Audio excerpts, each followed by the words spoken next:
I worked on a volunteer indemnification bill for volunteer firemen, ambulance services, fire police patrolmen. So that was, I introduced it this year. Somebody came to me last year from the Costco Fire Police Patrol, Joe Calico, and asked me to work on it.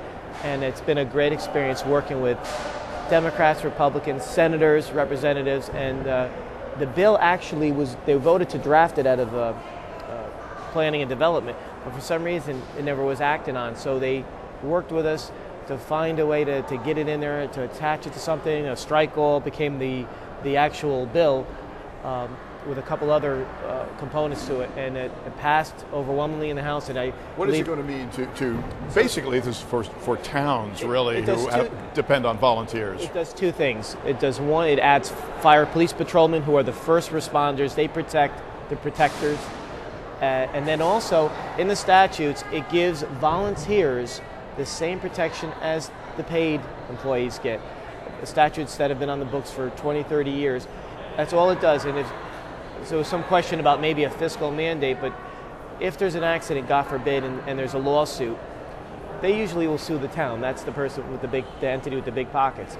So all this does is say, well, not only is the town going to defend itself and its employees, but whoever's there, if there's 3 or 4 volunteers, that they would be covered too. They usually, to be fair, they usually do this, but they don't have to. It's kind of a good Samaritan sort of David, they save us millions of dollars a year, the volunteers, because of the work they do. They also put life and limb on the line. So certainly, morally, it's the right thing to do. And I think fiscally, what better recruitment and retention tool than to say to somebody who's volunteering their time, hey, God forbid, if something happens, we'll be there for you. There was an incident in Greenwich a couple years ago where there was a drunken driver. Unfortunately, he died.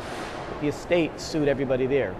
So those firemen and fire police patrolmen and the ambulance service people, they really are out there. So they're at the mercy of whether the towns want to defend. But you don't want them to be thinking twice about doing anything for fear of litigation, goodness knows. This was the whole point of the bill, and so I'm very, very proud of this. I'm hoping today the Senate is supposed to put it on consent, and it would await Governor Malloy's signature. It sounds like something that is getting cross-aisle endorsement Absolutely. here. It's a win-win all the way around. I was very proud to be a part of it, and really grateful to work with some great people on both sides. Really did a great job.